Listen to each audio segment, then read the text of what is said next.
Olá pessoal, eu sou Edivaldo Toledo, estamos no Isso Pode Ajudar, com transmissão aqui no Jornal de Jundiaí. Estamos com a doutora Núria Margalef, médica geriatra. Seja bem-vinda, doutora Núria. Muito prazer, muito obrigada, viu? Eu que agradeço, vai enriquecer muito com a parte de geriatria com a nossa população. São quase 90 mil idosos que residem aqui em Jundiaí e todo mundo quer chegar lá, mas chegar lá com qualidade de vida. Com certeza. Muito obrigado novamente por ter vindo. Eu que agradeço. Doutora, vamos iniciar com um processo natural, que todo mundo quer envelhecer sem grandes ajustes. Como que a gente consegue chegar lá e chegar bem? Olha, envelhecer é sempre um privilégio, né? Só que o envelhecimento, ele precisa de investimento, né? Eu sempre brinco que é uma poupança. Então, para a gente envelhecer bem, a gente tem que poupar. E a gente tem que poupar fazendo atividade física, tendo uma dieta adequada, um sono adequado, ter uma rede de amigos, né? Uma rede de apoio, ter atividades que te coloquem sempre em movimento. Então, ou um serviço voluntário, ou o seu próprio trabalho. Tem muitos idosos que trabalham, ainda continuam no mercado de trabalho. Tudo isso é super importante para que a gente mantenha a autonomia e mantenha o envelhecimento saudável. Essa questão do trabalho, do idoso voltar ao mercado de trabalho, aqui em Jundiaí, algumas redes do mercado já estão aderindo a isso e eu acho super louvável. Não só na parte econômica, mas também na parte também cognitiva. Com Né? certeza. E essa interação social, né, que acontece. O idoso consegue fazer essa troca. Eu não sei se você já teve a oportunidade de ir nessas redes de mercados onde a pessoa consegue nos atender de uma forma ampla e completa. Mais né? carinhosa até. Muito mais carinhosa. Né? E como é embutir numa sociedade que ela vai chegar nessa idade, ela quer aposentar. E a aposentadoria, não estou falando nem nas questões financeiras, que a gente sabe a realidade do país, mas a questão de que a pessoa aguardou tanto para ficar em casa e onde ela vai ficar isolada, pode acabar desencadeando outros processos que não são agradáveis. Como que a gente consegue embutir isso na pessoa que ela economicamente ativa? Não é só a questão do dinheiro. Não, é até engraçado, sabe?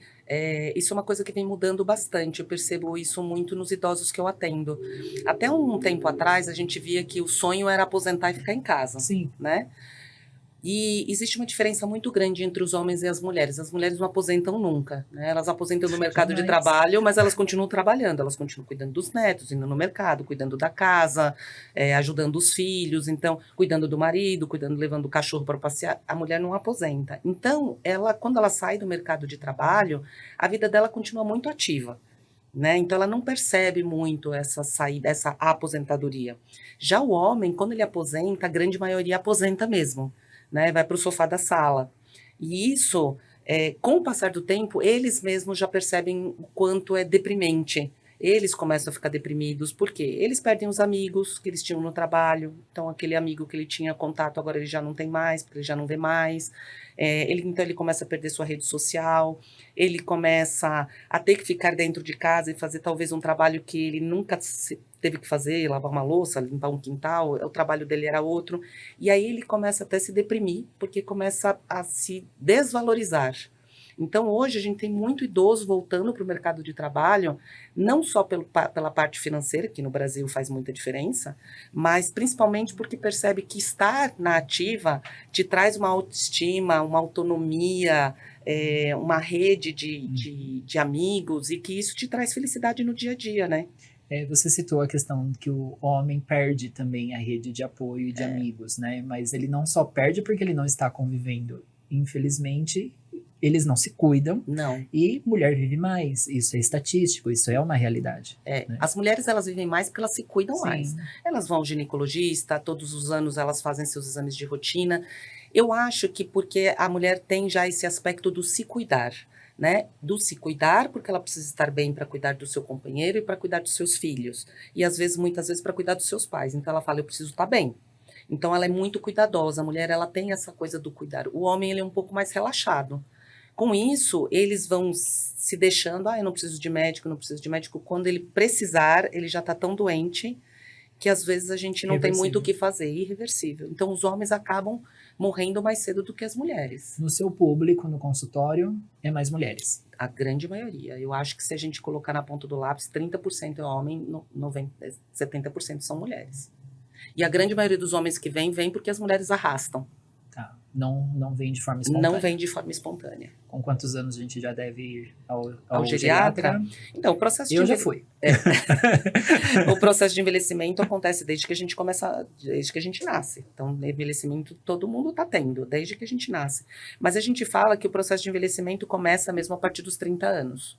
Tá? Você não precisa necessariamente ir a um geriatra aos 30 anos. Mas se a gente partir do princípio de que todo geriatra é um clínico geral, só que ele é um clínico geral especializado no envelhecimento humano, e de que você está envelhecendo todos os dias, talvez seja interessante você começar a acompanhar com o geriatra por volta dessa idade. Você já vai ter um clínico geral que está habituado com cada faixa etária, o que são as doenças prevalentes em cada faixa etária, e já consegue fazer um preventivo e o tratamento adequado. Então, você consegue prevenir muitas coisas antes de que elas aconteçam. E se acontecerem, você consegue tratar antes, o que você te proporciona uma longevidade muito maior. O que nós conseguimos diferenciar, Núria, do envelhecimento associado com alguma doença e o envelhecimento natural, onde existe esse linear essa diferença para o público? O envelhecimento saudável é quando você mantém a sua autonomia. Tá? Conforme a gente vai envelhecendo, todos nós vamos tendo as nossas questões e as nossas perdas e as nossas limitações, tá? Mas isso não quer dizer que envelhecer é adoecer, tá bom? Você vai tendo suas limitações físicas, as suas limitações sociais, as suas limitações econômicas, mas você vai se ajustando a elas e vai mantendo a sua autonomia. Isso é um envelhecimento saudável, é você manter a sua autonomia, ou seja, você ser capaz de cuidar de você mesmo e definir o que você quer para você mesmo. Isso é uma autonomia.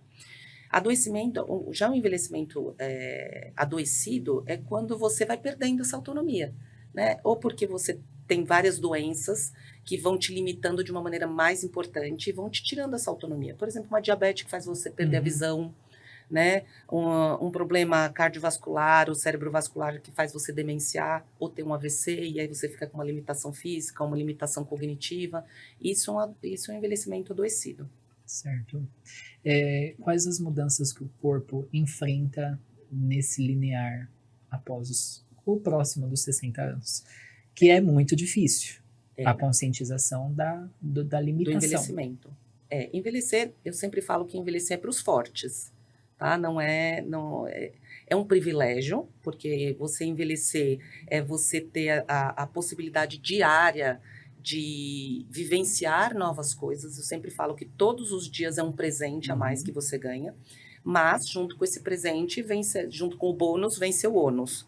Né? Então, conforme você vai envelhecendo, algumas limitações vão aparecendo. Então, a gente vê isso começa a ficar mais visível a partir dos 60 anos, tá? Claro que isso é independente da qualidade de vida que cada um tem, tá? Algumas pessoas isso vai ser mais visível, outras menos. Então, a gente começa a ter perda muscular, a gente começa a ter perda óssea, a gente começa, visível na pele, no cabelo, né? A gente vai perdendo o colágeno. A gente perde o colágeno, a gente começa a ficar de cabelo branco, o cabelo fica mais fino, a gente começa a ter algumas limitações na marcha, então a gente começa a ter uma marcha um pouco mais arrastada, arrasta os pés um pouquinho mais no chão, a flexibilidade já não é a mesma, né? E a maioria se queixa muito da memória, né? A minha memória não é mais a mesma. Conforme a gente vai envelhecendo, não é que a nossa memória não é mais a mesma, a gente só fica um pouco mais lentificado. Então a gente percebe que a nossa atenção diminui um pouco, mas a nossa capacidade cognitiva continua a mesma, a inteligência é a mesma. Você só talvez tenha um pouco mais de demora para aprender determinadas coisas. Se você entender que você é um pouco mais lentinho, tá tudo bem, você vai aprender da mesma maneira. Então você pega uma criança, ela aprende, você ensina uma coisa, ela aprende da primeira vez. Para um idoso, talvez você tenha que explicar 3, tá? Porque a atenção é um pouco diminuída, mas isso não quer dizer que ele é menos inteligente do que aquele jovem. Isso é muito importante grifar. Isso é muito importante grifar, porque as pessoas acham que o idoso... Tem uma frase que eu sempre acho que é muito desagradável, falar que todo idoso vira criança. E isso não é verdade. O idoso não vira criança. O idoso, ele vira idoso, né? Ele vira um adulto maduro e mais sábio. Mais sábio porque ele vivenciou muitas coisas que uma criança não viveu. Sim. Então, a gente não pode comparar. Dizer que um adulto faz uma birra igual a uma criança não é a mesma coisa. Talvez aquilo não seja birra, talvez ele esteja impondo as vontades dele. E as vontades dele nem sempre são as mesmas que as suas. Então, essa coisa de dizer que todo idoso vira criança é uma É bobagem. uma bobagem. O que nós ouvimos muito nas casas, Núria, no atendimento domiciliar, é que os filhos reportam que os pais são impacientes, São teimosos. são teimosos. Qual o recado que a gente pode passar para os filhos, que às vezes os filhos que estão sendo teimosos? O que eu sempre falo para os filhos dos meus pacientes é: entenda que você não é porque seu pai ou sua mãe envelheceu que eles passaram a ser seus filhos. Eles continuam sendo seus pais. E sendo seus pais, eles continuam tendo vontades próprias, desejos próprios, eles têm que ser respeitados por isso. Nem tudo que você quer, o seu pai e sua mãe quer. Então, às vezes, não é teimosia, é apenas a vontade de querer expressar que está desacordo com determinada coisa. Às vezes eu vejo muito isso, né? Porque agora é hora de tomar banho. E o idoso fala, agora eu não quero. Não, mas agora é a hora. Olha, meu pai é teimoso. Mas por que tem que ser na hora que você quer? Quem determinou esse Quem horário? determinou esse horário? Por que você não pode ser maleável? Entendeu? Você também não toma banho? Você que é filho, não toma banho na hora que você quer?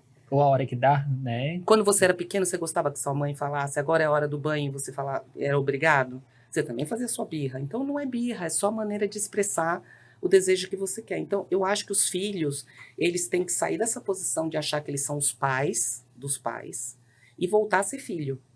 E como filho, olhar que aquele idoso tem seus desejos, suas vontades e também tem que ser respeitado pela necessidade que eles verbalizam. Exatamente. Né? O que me incomodou outro dia numa grande mídia, que eu vi entrevista de duas grandes apresentadoras citando que como é difícil ser pais dos pais.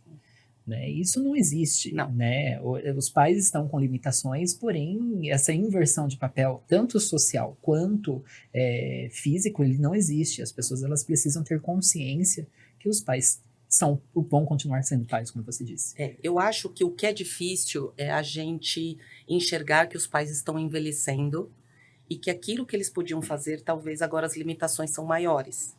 E que antes eles estavam na posição de nos proteger. E que talvez agora a gente precise assumir o papel do protegê-los. Mas isso não quer dizer que você vai se tornar pai e mãe do seu pai e da sua mãe. Você tem que continuar no seu papel de filho. Só entender que esse pai e essa mãe têm limitações e precisa de ajuda para determinadas coisas. E isso não te torna pai e mãe dele. Sim.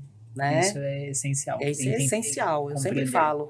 Eu tenho filhos que às vezes falam para a mãe, você é meu bebê. E eu sempre respondo, não, ela não é seu bebê, ela é sua mãe. Ela não passou a ser seu bebê. Mas essa inversão de papel, você vê como uma superproteção ou às vezes até uma carência afetiva da necessidade de denominar esse termo? Eu acho que é um pouco dos dois. Eu acho que as pessoas ainda acreditam que o cuidar é tornar aquele o seu bebê. Vulnerável. Entendeu? Agora, como eu vou cuidar de você, você me pertence e você passou a ser meu.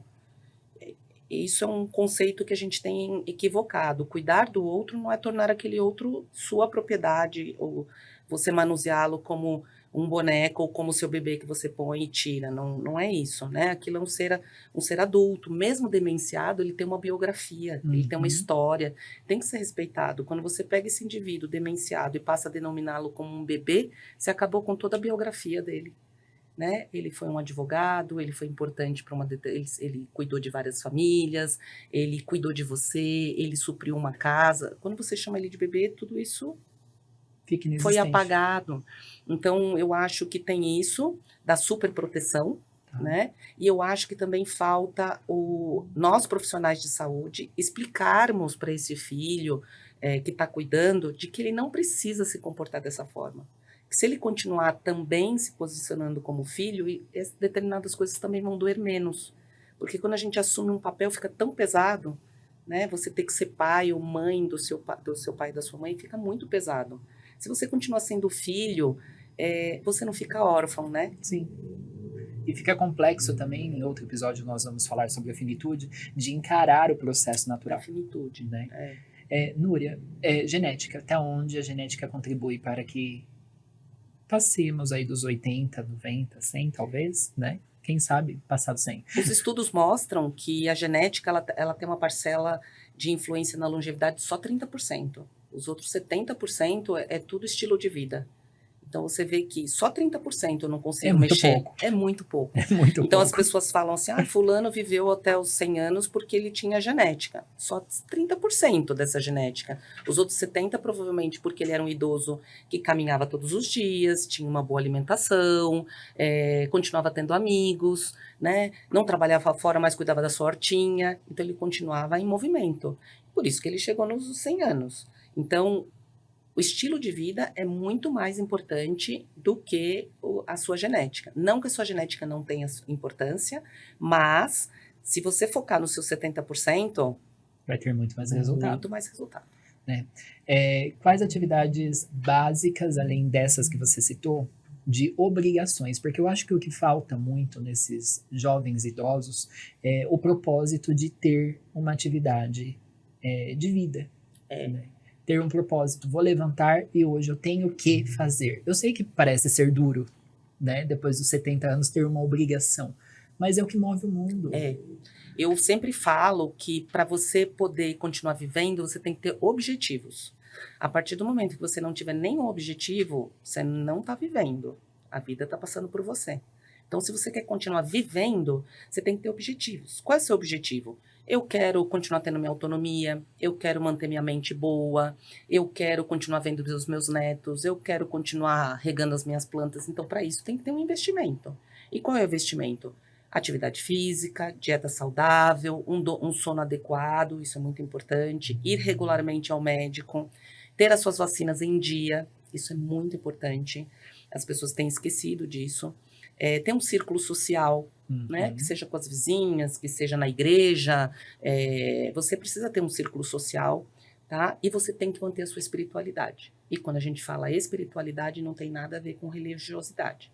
Espiritualidade é uma outra coisa. Então, isso é muito importante para você envelhecer bem, para você ter ferramentas para você enfrentar as limitações que vêm com o envelhecimento e enfrentar com bom humor, resiliência e seguir em frente. Tá. Envelheci, cheguei lá, onde está alguma atividade que a pessoa tenha consciência que de fato, eu acho que eu estou precisando de um atendimento com um médico, um geriatra, eu acho que eu estou envelhecendo. E aí? Onde que está essa limítrofe para a pessoa ter consciência de fato que ela está precisando de um encaminhamento com um especialista? Com um especialista. Eu acho que é quando você começa a perceber que as suas limitações começam a interferir na sua autonomia. Tá? A partir do momento que você percebe que alguma limitação está interferindo no seu dia a dia, na sua capacidade diária de fazer as suas coisas, está na hora de você procurar ajuda. Isso pode ser na alteração da sua memória, pode ser na alteração motora, né? Pode ser até num quadro psicológico depressivo, né? Tem alguma coisa que não está caminhando bem em algum dos aspectos da minha vida, eu preciso procurar a ajuda. Perfeito. Núria, como fazemos para localizá-la? Vai ser um prazer. É só entrar nas redes sociais, procurar a Clínica Sinapse ou colocar meu nome e vocês vão achar onde. O WhatsApp vai aparecer aqui também. Perfeito. Tem site? Tem site. Então, perfeito. Núria, quero agradecer. É o primeiro episódio desse mês de setembro, mas sempre é um prazer falar com você sobre o processo de envelhecer. Eu que agradeço. Uma profissional e tanto, viu, gente? Vale a pena a consulta dela. Uma delícia. Obrigada. Núria, muito obrigado. E para você que precisa de atendimento domiciliar, entre em contato conosco no 94007-5391 ou lá no Instagram, @edivaldo.toledo, ou no da empresa, @cuidare a saúde. Eu aguardo você e até a próxima semana. Tchau, tchau.